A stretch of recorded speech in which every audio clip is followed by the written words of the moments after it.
to the county administrator if there is a need for further refinement. And it might be best now to simply be open to questions. So I'll stop there. Okay, thank you, Ms. Beck. Are there any questions? Are there any questions? I have a question for for Christine Beck. This is Commissioner Overman, please. Mr. Overman, you recognize. Thank you very much. What we hear today, and I just want to make sure it's clear that that the language now includes a curfew that begins at 10 p.m. tomorrow evening or Friday, March 27th.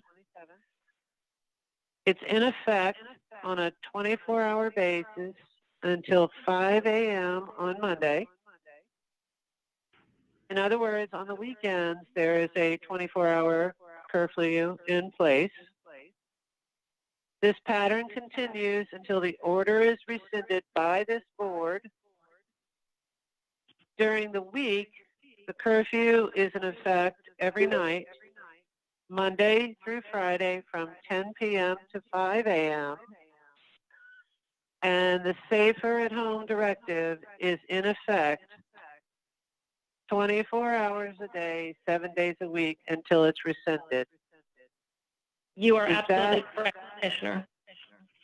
Thank you very much. Are there any other questions?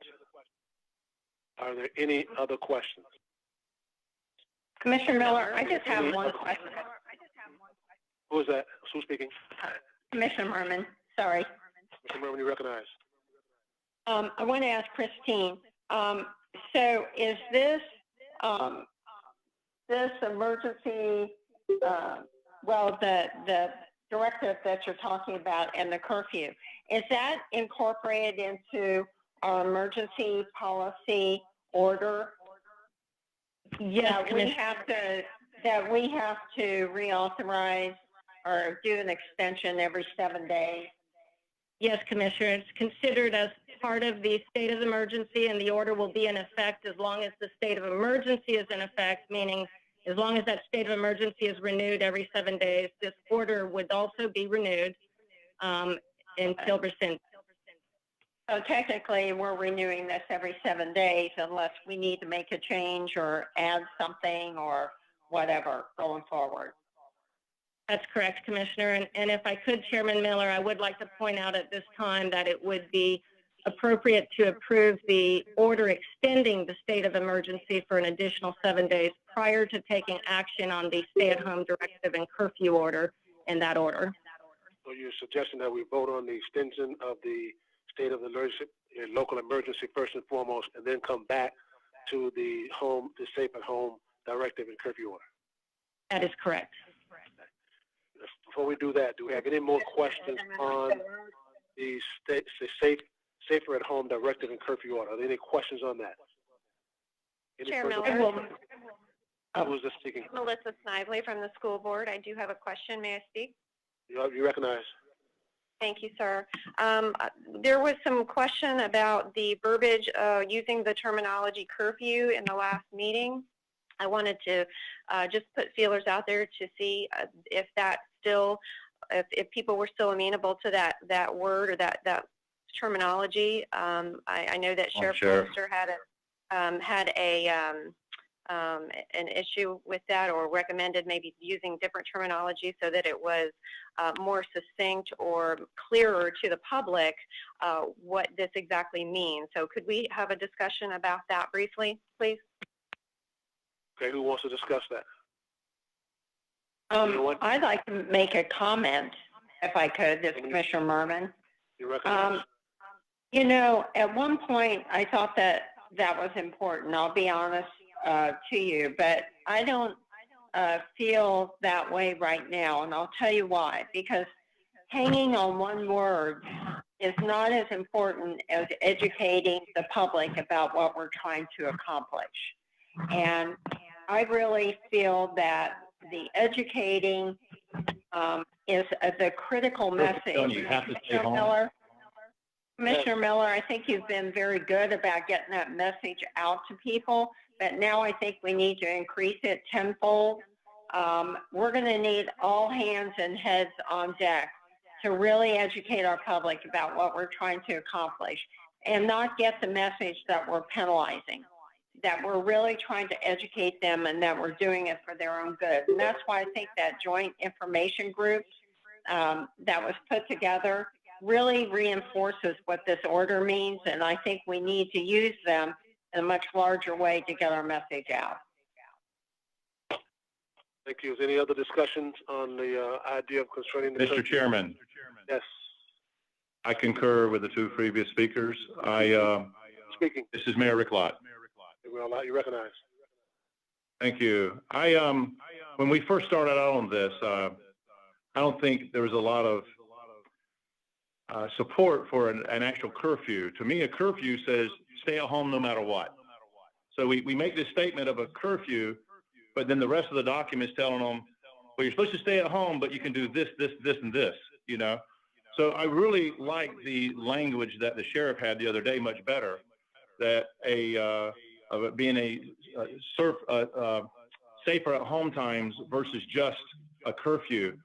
And so I really have a hard time supporting. I like certain aspects of the documents. I have some other questions, but I really would like to see us remove the curfew and use the sheriff's terminology if we could. Okay, is there anyone else wish to address this issue?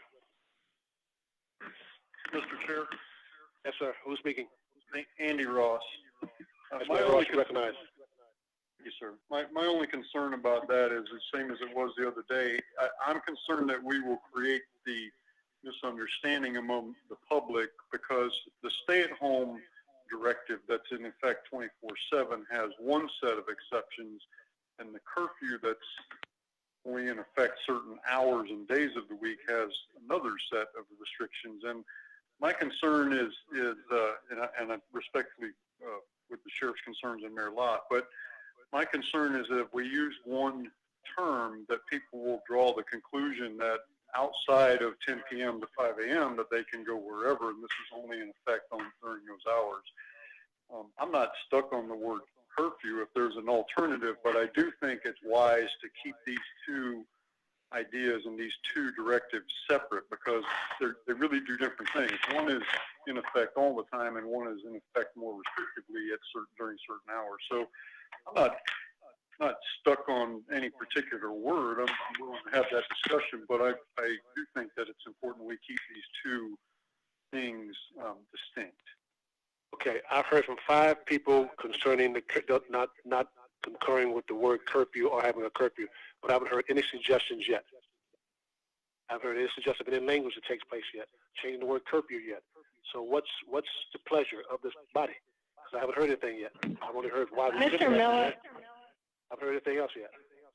Chairman Miller, this is Melissa from the school board. I have a suggestion. Okay. That would be to strike paragraph 2 of the document and then change the word curfew to safer at home. So you're talking about under where it says, therefore, be it resolved that, and 2 where it says additionally curfew is hereby established within all incorporate. That's the area you're talking about? Yes, sir. And your suggestion do what? And ask that that be stricken Right. from the document. Okay. The other language. And that perhaps the county attorney can clean up any other language that refers to that. Okay, is that your motion or just a suggestion? That would be my motion. I'll second that. Okay, Commissioner we have a motion Overman. by, excuse me. We have a motion by Ms. Stivers. Who seconded it? Commissioner Overman. Mr. Overman seconds it to remove 2 from the area where it goes into on page 3. Therefore be it resolved. She's a tag saying on number 2 where it says additionally a curfew is hereby established in all incorporated, unincorporated areas all the way through to the end where it says rescind. That's the motion that she has. Now we're just voting on taking that out. We're not voting on the entire document. Understand? Is there any discussion concerning the motion on the table? Mayor Castor, Castor recognized. if you take out the curfew, then we have to deal the safer at home as a directive, and the curfew is an order. So are we looking to make safer at home an order 24/7? so that law enforcement has the ability to enforce. Ms. Beck, you want to answer that? Yes, board members, that is something we can do, and we would need that kind of clarity and direction if that's the direction the board chooses to go in.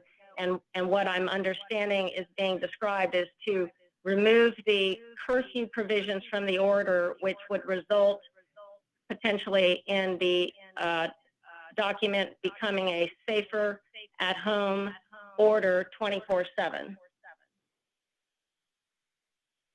Mayor? Does that apply during hold the? on. Mr. Merman, hold on. Mayor Castor, did you have any further Oh, comments? I'm sorry. No, my preference would be that it is a safer at home order 24/7. Okay, all right. Commissioner Merman, you recognize. Is that to mean 7 days a week?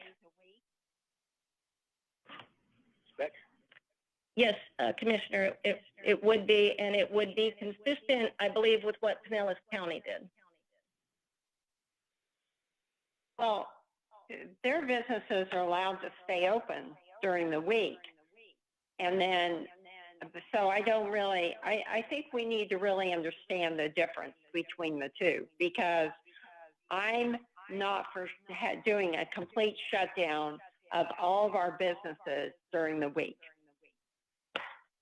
Commissioner, if I may, this is Christine back again. If you did it as an order, there would still remain in the document, all of the current exemptions for businesses and individuals and services, which are set out in paragraph 4.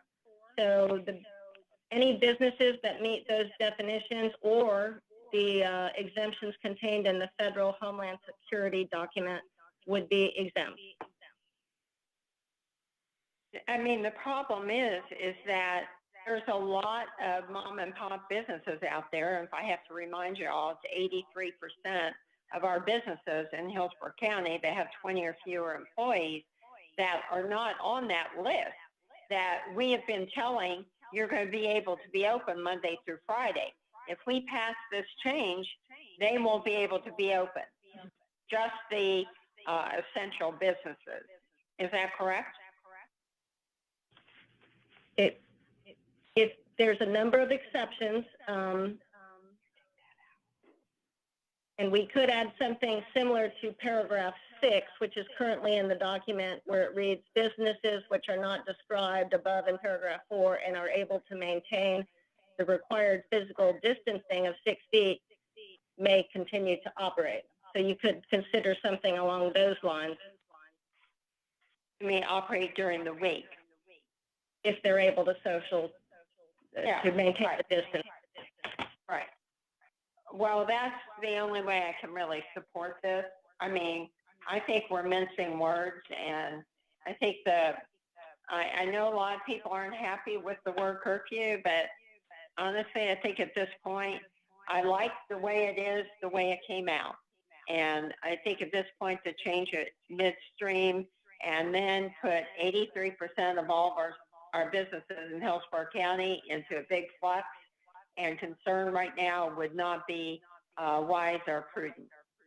Mr. Merman, you got me confused. You say that you didn't want the curfew, but then you say you like the language as it is now.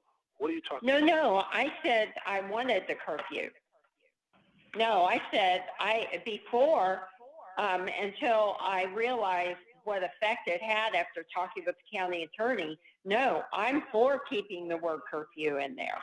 And yeah, I did change my mind because I realized that educating people is the most important part right now, not worrying about what words we're using. So you're now in favor of keeping the word curfew in there with all the entities that come along with it? Yeah. Oh, yeah. Mr. Chairman, this is Rick Lott. Yes, sir, Mayor Lott. If I can ask you or the county administrator a question. If we remove the word curfew and went to 24 hours, I think what I like about that, or at least I know what I like about it, is that we're getting away from hours and days and times, and we're basically saying this safer at home policy is in place all the time, and it's telling people to be safer at home, but it's also allowing all of our businesses 7 days a week, 24 hours a day, just like they can right now under the one with curfew in it, okay, to be able to operate as long as they're essential to business or meet the criteria of being 6 feet apart and practicing safe standards. Okay, is that correct? That's what I hear, but I'm going to ask Mr. Merrill or Ms. Beck to answer that, because from what I'm hearing, let me let Mr. Merrill or Ms. Beck answer that. One of you answer that? That is correct, is my understanding. Say that again, Ms. Beck. I'm sorry. I believe Mr. Lott is correct. Okay. And what? And what, Ms. Beck? He was, maybe ask him to restate it for the group, and then we can be clear. Merrill, would you restate what you said? That if we stuck with the motion that we have to decide on here in a few moments, that it takes away the anxiety of what hours can we do what in, okay? But it allows all businesses that are essential or all businesses that are meet the criteria, the 6-foot rule and the other rules that we have in place to be able to operate 24 hours a day, 7 days a week. And you take the times and the restrictions away, and it also allows our citizens to move about as just like it is in the current document. So I think it accomplishes the goal of getting rid of a curfew that gives a connotation that it's a shutdown, you're staying at home, you're locked up, you're locked down, that we're still able to build a function and action as a quality society in Hillsborough County. So I think it accomplishes the goal that we're all looking to accomplish here. And I think we could get to hopefully a good vote. Commissioner Miller, if I could just make sure that I understand it. Hold on. Ms. Beck, was that you? Yes. Go ahead. I just wanted to make sure I was understanding it. It would be then a safer at home order operating 24/7, but providing for all of the stated exemptions for essential services and individuals and businesses, as well as if the businesses are able to maintain the 6-foot distancing, they could operate. That's correct. Thank you. Let me ask a question. If we do that and the business cannot maintain a 6-foot distance between them and their clients, they cannot operate? Is that what we're saying? It could only operate then in that case if they were considered an essential business or listed in one of the exemptions under paragraph 4. Okay, so therefore barbershops, beauty parlors, nail salons, whatever the case may be, cannot maintain that 6-foot distance. They can no longer operate. That's correct. Commissioner Miller, This is Commissioner Overman. I'd like to speak, please. Hold on. I have Commissioner Murman. Commissioner Murman, you recognize. thank you. So actually what I said is what Mayor Locke clarified, and yes, I absolutely do support that going forward. Commissioner Overman, you recognize. Thank you, Chair. In Section 8 of the document, it talks about businesses that are providing essential services have to meet the 6-foot distance. There's also a series of recommendations and best practices in Section B, 8B, that indicates and recommendations for each of those businesses that are open when it is difficult for that essential service or that business to maintain the 6-foot distance. Various different recommendations like requiring employees to complete a travel questionnaire or a risk contamination questionnaire when they go to work. There's a variety of good language in here that allows businesses to adopt practices. It also says if they can't protect their employees, they can't protect their customers for all practical purposes, they need to close.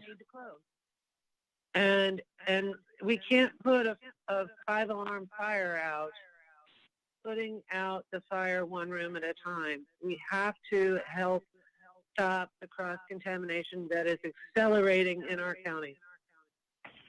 So I encourage us to move on this document today. I seconded Ms. Langley's motion if it needs to be amended to include changing the language from directive to order, I'd like to recommend, see if she'd be interested in making that amendment and move forward on this. So are you amending the motion of Ms. Snively? I'm asking Ms. Snively if she would be willing to amend the motion that she made earlier that struck the language regarding the curfew and amended the safe at home directive language to be a safe at home order. Snively, Chair are Miller. you ready to answer that question? Yes, sir. Actually, before I answer that question, for the benefit of the group and the public, if we could get the county attorney to specify the difference between a directive and an order, I think that might be helpful for the group first. Beck? Yes, thank you, Chairman. The difference between a directive and an order would be that a directive is viewed as strongly encouraging compliance with the document, but it would not be enforceable through law enforcement. A order is enforceable as set out in paragraph 15 of the document, if needed, and if all of the other attempts to achieve voluntary compliance cannot be achieved. Okay, everybody understands that? So, Commissioner Miller, this is Andy Ross. hold on, Mr. Vice Mayor Ross. So, Commissioner Overman, what are you going to do? You're going to amend it? You're going to leave it as is? What are you going to do? I'd like to amend the motion to indicate a safer at home order in section 1 and the rest of the document to be consistent to be approved today. Is there a second? I second Mayor Castro. Castro seconds the amendment. Okay, Vice Mayor Ross, you recognize. Thank you, Mr. Chair. I just want to say to the group that I thought yesterday we had reached a very good consensus, and I was very pleased with the document that I received today. I thought it was well thought out. It was collaborative. It had input from all of us, and it was very smartly done. I thought it gave us very good, reasonable, safer at home restrictions during the daytime, and then tightened up those restrictions at night to help our law enforcement partners have the tools that they need to keep us safe from illicit activity, which usually occurs at night. And so I thought this was a very well thought out and well done compromise. And today, what we're contemplating here over the word curfew is we're contemplating in a very different thing here. We've gone from having a stay-at-home directive and a curfew during night to now we are instituting a countywide stay-at-home order, which I think is a very different thing. And if we were going to do this, we should have had this conversation yesterday. And I'm just kind of disappointed that this is the direction we're going when I thought we had achieved consensus. Thank you, sir. Vice Mayor Ross, I agree with you totally. I thought yesterday we had a compromise that we had put together and gave some directions back to our county attorney and other attorneys to just plug in where it needs to be plugged in, language of however the legal people put it together. And now we come back and all of a sudden want to change everything we have together here.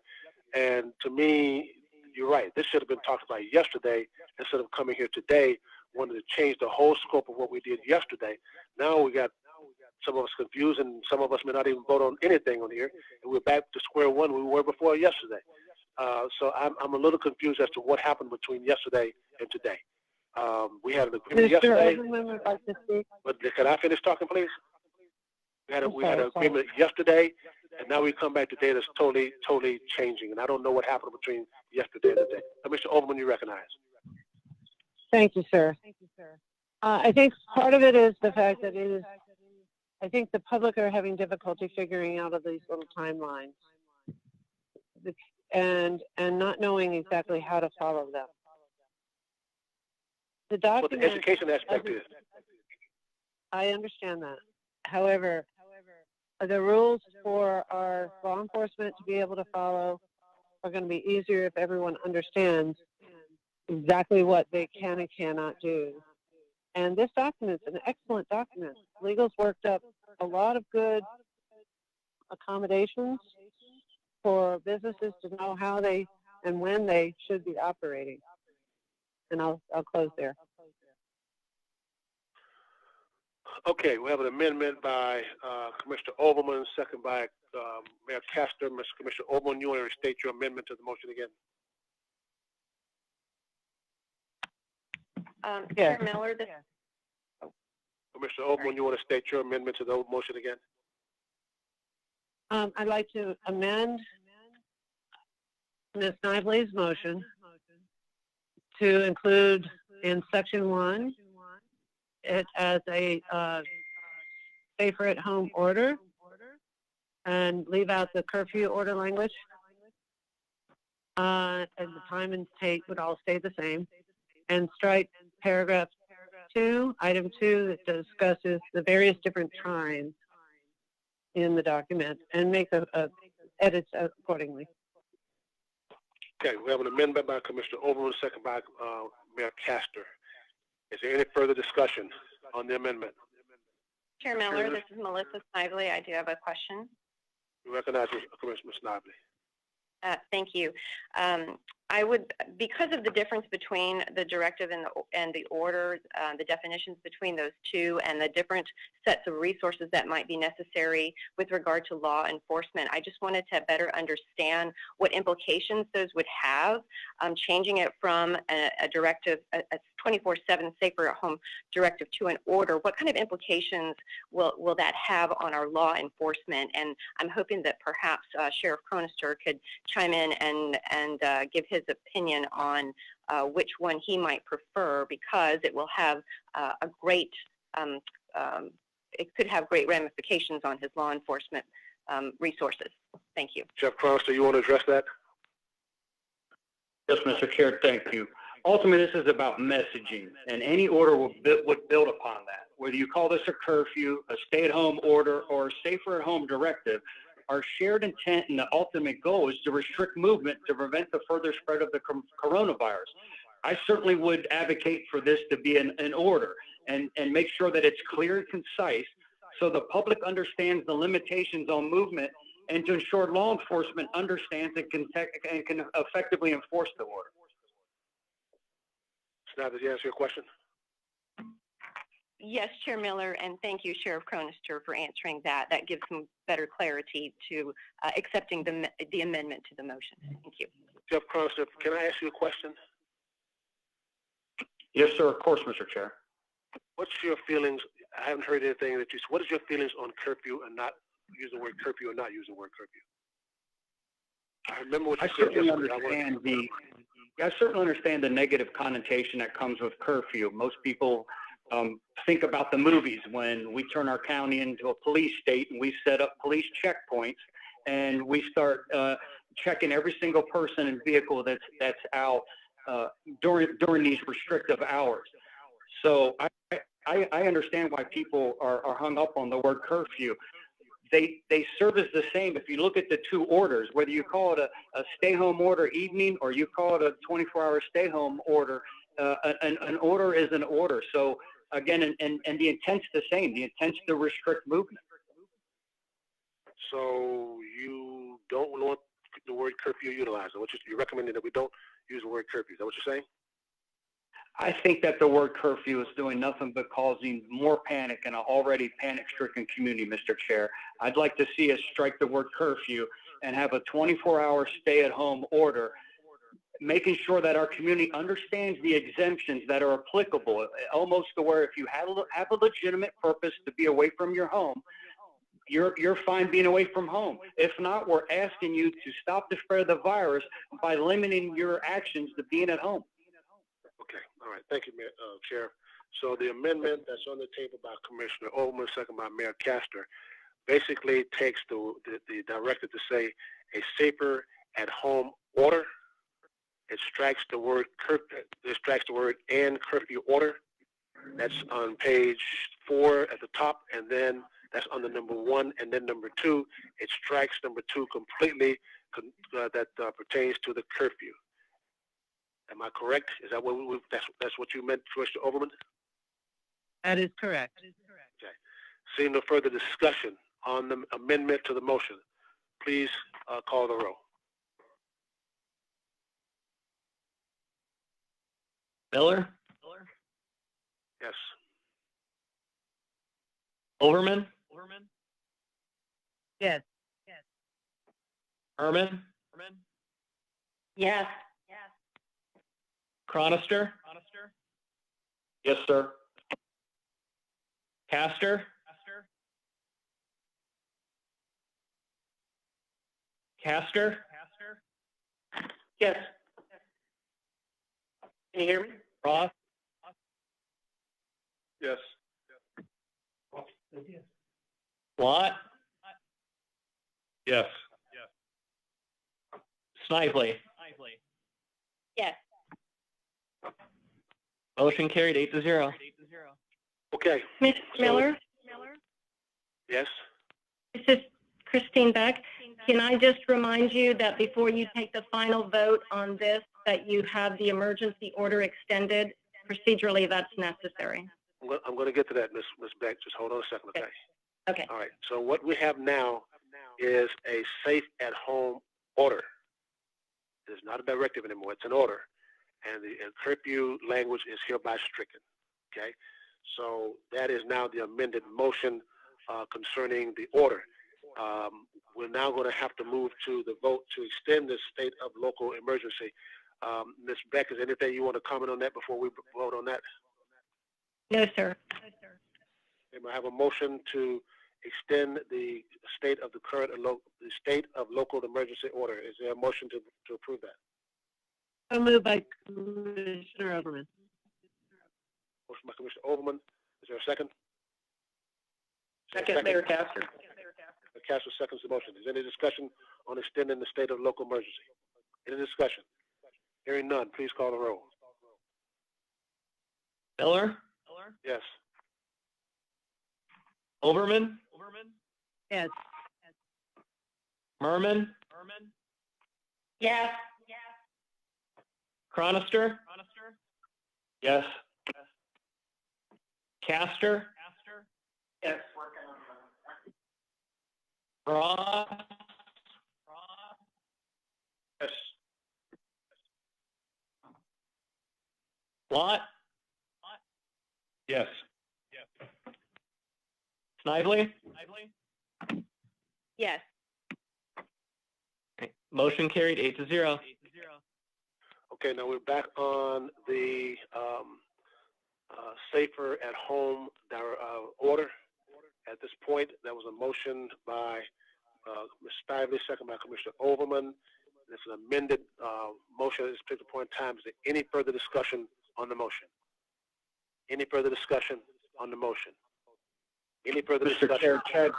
Mr. Chair, Chad Cronister, with this changes, just want to be sure that the motion, or I should say the order, still goes in effect tomorrow at 10 p.m. Ms. Beck? Yes, we can accommodate that. We'll have to fix the document to make it a safer at home order 24/7 and remove the references to a curfew. But we should be able to distribute that very quickly this afternoon, and then they'll have it go into effect tomorrow at 10 p.m. Thank you. Any further discussions on the motion? Any further? Mr. Chairman, Rick Lott. A lot, you reckon?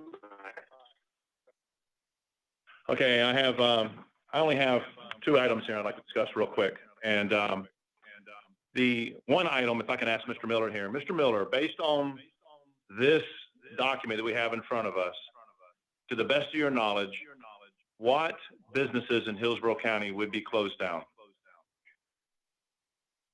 After what we just discussed, I think those businesses that cannot have the 6-foot distances between them are the ones that will be closed down. Am I correct, Ms. Beck? That's correct. And if they're not essential Not essential. services, yeah. So we're talking about nail technicians, Yep. hair salons, Barbershops, Yes. barber shops, those type of businesses. massage, Yes. Alterations. alterations would be, because they have to measure and they can't measure from 6 feet apart. Any other that we can think of? Okay. My head. Well, then, as I read this document also, I heard Commissioner Overman yesterday speak about that we'd like for our hotels to, obviously, if we needed a hotel to give rooms first to individuals that are helping with COVID-19, those individuals working in that workforce would have first priority on the rooms, is how I understood it. But as I read number 10, I believe it is in the document, it actually states here that hotels can't take any new reservations, which would be shutting down our entire hotel industry in Hillsborough County. If I'm reading this correctly. May I respond, Commissioner Miller? Yes, I was just, yes, go ahead.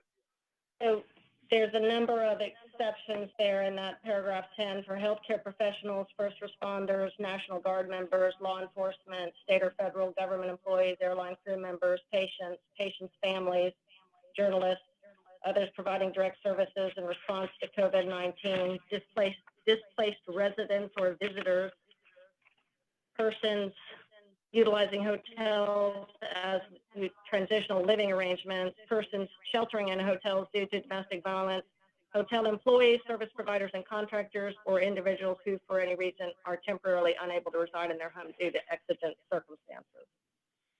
They're all defined as essential lodgers.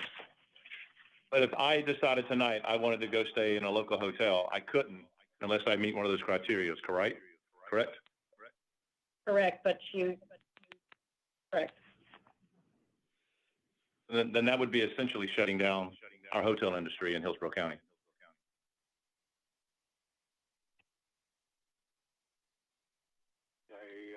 Can I make a comment on that?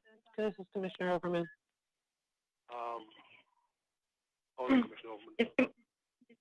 Commissioner Miller, I think Hold on, Ms. Beck, you recognize. I'm going to recognize Jenny Tarr, who can address that question. Are you there? Yes, hi, Commissioner. How are you?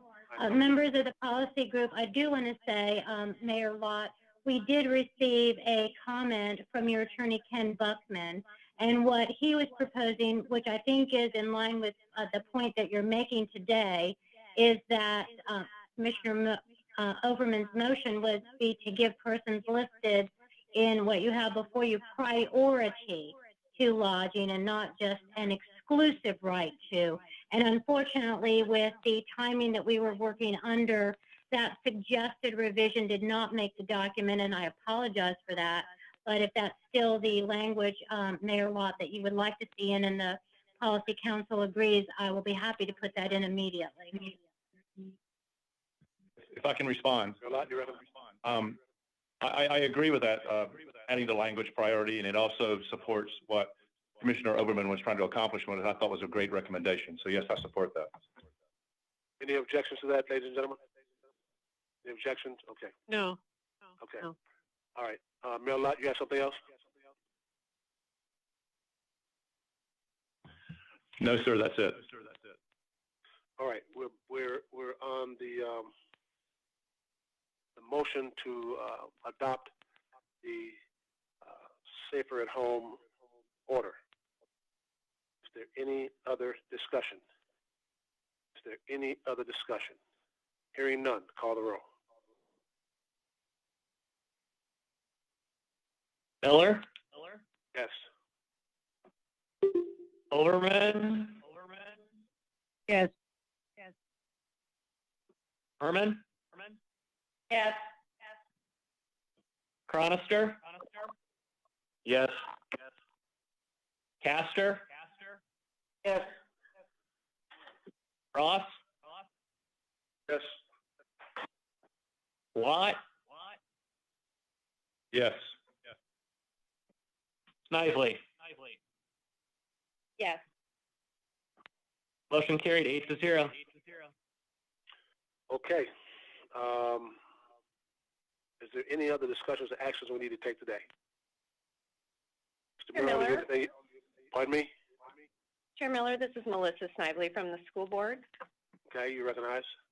Thank you, sir. I just wanted to make a few comments based on some of the conversations we've had. And I just want to thank everyone on the Emergency Policy Group for their leadership. We're all here representing our constituents, and I represent all students in our county, and specifically was elected to represent people in the eastern part of this very big and diverse county, and I value very much what they have to say. Their needs, expectations, and values can sometimes be different from people in other parts of the county, including the city of Tampa. Part of leadership, though, is listening to the people we represent. And when we make decisions, we have to consider people's views as well as data and facts.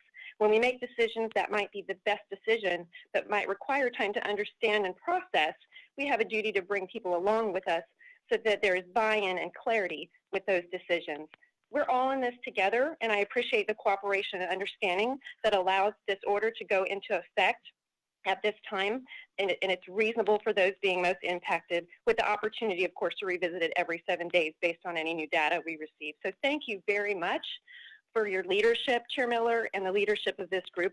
All voices are very much listened to and appreciated. Thank you, Ms. Snively. We appreciate that very, very, very much. Mr. Merrill, anything you want to say, sir?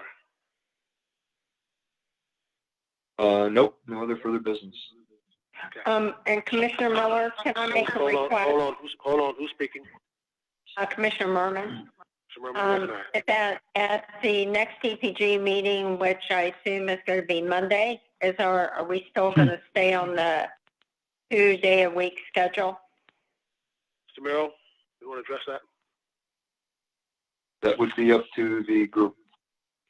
What I thought. It's up to us. Okay. You want to meet Monday and Thursday, or just Thursday or Monday? It's up to us. Well, I think probably our cases are starting to surge, so I'm going to recommend we stay on the Monday-Thursday schedule just to stay on top of things in case there needs to be further action.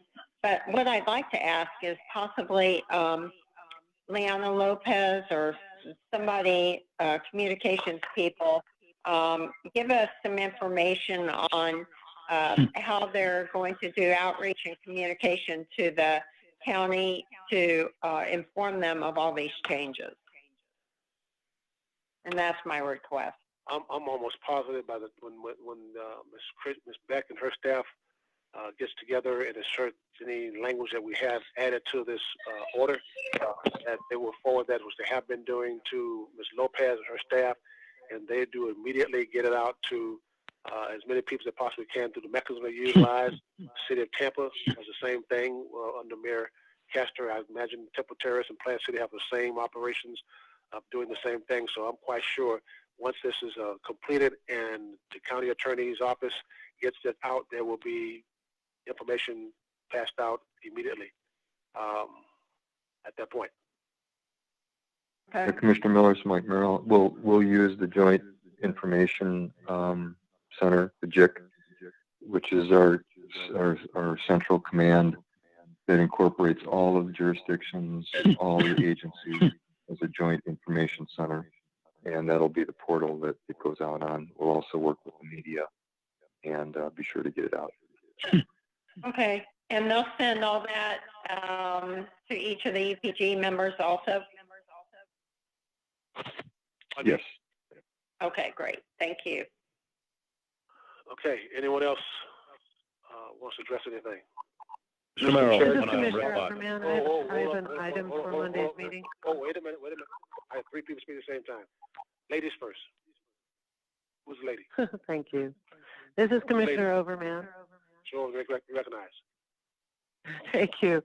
Thank you. I think what we also will need on Monday is a report of medical capacity for beds and a report on our process for dealing with those individuals that have gone through the telehealth, have been referred to testing when we have limited testing available.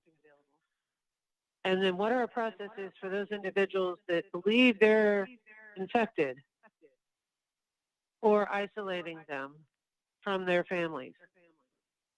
Currently, they're being sent back to their home, which means they're exposing anyone in their household until we get their test results back. And this, yesterday or today, we had a report of someone in Hillsborough County who died at home after being diagnosed positive. So I think it's important for we help communicate to the public, but also know what we need to do when it comes to prioritizing those hotels we were talking about earlier. Now, what is the process when someone presents potentially positive, but it takes 5 to 8 days to get results because of the backlog of testing? Well, how do we help those persons keep their community safe when they believe they're possibly contagious with something? I need that information from our medical professionals and from our emergency team. Does staff get So that? I need to make that a motion for that to be added to No, the no, agenda there's no for motion. Monday. There's no motion needed. I think staff has the crust of what you want, and I'm quite sure Mr. Merrill and staff will have that ready for us, or you have someone ready for us on our meeting on Monday. Great, thank you. One other item. I Okay? think we need to discuss outstanding utility bills that may be in default. We've put out there that people can pay online, but you know, what is our policy on either deferring or providing cash reimbursements for those individuals who now no longer have work? That we can, you know, we can address those outstanding or accumulating bills. Mr. Merrill, you want to address that or have someone do that on Monday? Well, Well, Tico's already, yeah. Tico's already Hold on, taken action. hold on, to folks, deal with please. it. Go ahead, say what, Mr. Merrill? Tico's already taken action through the end of April, I believe. So at this point, no one is being turned off or assessed any penalties. They announced that, I don't know, 2 weeks ago. So Doug Driggers sent that out a couple weeks ago. Yeah, but they just extended the time frame to the end of April. And actually, they're asking the group in Tallahassee, the public utility group, they're going to reduce their rates by 11%. So they're really not only not, you know, delaying payment, but they're also going to reduce the electricity rates going forward. Okay, is there anything Okay, else? as it pertains to that issue, in that discussion, we need to decide if someone has applied for cash payments to pay their rent or their wastewater bill. It's maybe not in the county, but this applies to our municipalities. You know, whether or not we are going to be able to help subsidize those utilities, because even if they defer, you know, until end of April or June or whatever, those bills still come due. And we need to know how that's going to impact our finances, our cash payments, and people's lives. So I'd love to hear how we plan on working through those issues. we currently deal with Thank any you. social service issues through our social service department. And we've been doing extensive outreach in the community on our website and other portals. Anybody who needs help paying their bills, paying their rent, that's a social service issue. And we're covering that through either through our existing appropriations or through our catastrophic reserve. Excellent. So if we're waiving the restriction of applying for those benefits if they've been paid to a family or an individual in the last 12 months? No, what I'm saying is that anybody who needs help will get help. They just need to let us know they need help. Okay, thank you. Okay, is there any other business or discussions that come before us today? Mr. Chairman, Rick Lott. A lot you recognize. A lot. Yes, I'm sorry, I had to hit the mute button. Today we obviously affected a lot of people's lives with the believing that we did it for the better good, and I believe we did. But and any time that we make a decision, there's those that are on the wrong side of that decision. And today it happened to be those individuals that are part of the nail technicians, hairdressers, massage industry, and so forth that obviously, mean a lot in our community. I think one reason why they're not included in this is simply because they meet one rule in our order. And I would like to ask if Mr. Merrill could have someone from the State Health Department, because those jobs are licensed and regulated by the State Health Department.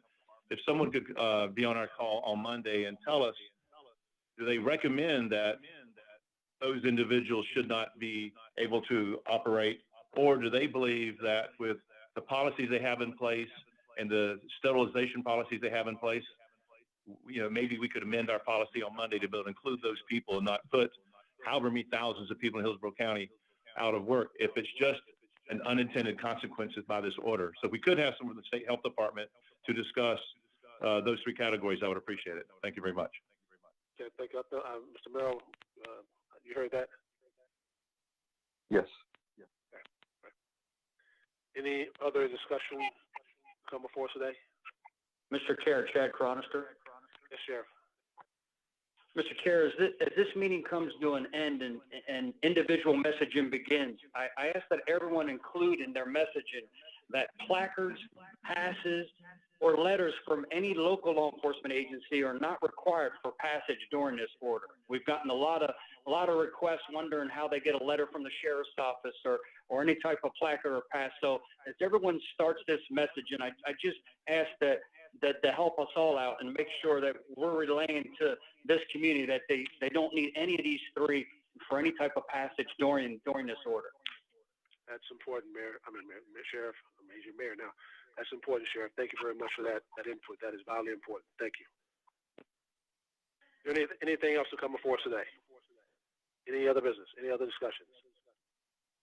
Ladies and gentlemen, thank you for being on the call. I think we've got a lot accomplished today. We came to a compromise again, and I think we reached a compromise that we all can live with. Some things may change as we go on between now and Monday. There's a lot happening out there. This virus is spreading very fast, and we may have to make some adjustments on Monday. And if we do have to make those adjustments, I ask that we come here and remember the 3 C's that we talked about earlier. I think those 3 C's got us to a focal point today where we made the right decision. We can't make everyone happy. We just cannot make 1.4, 1.5 people happy. If we did, then I don't know what we'd be calling ourselves, but we've got to do what we can to make sure that we keep everyone in this county safe. Everyone in this county safe. So again, thank you all. We'll have another meeting on Monday, and be safe. God bless. We'll adjourn.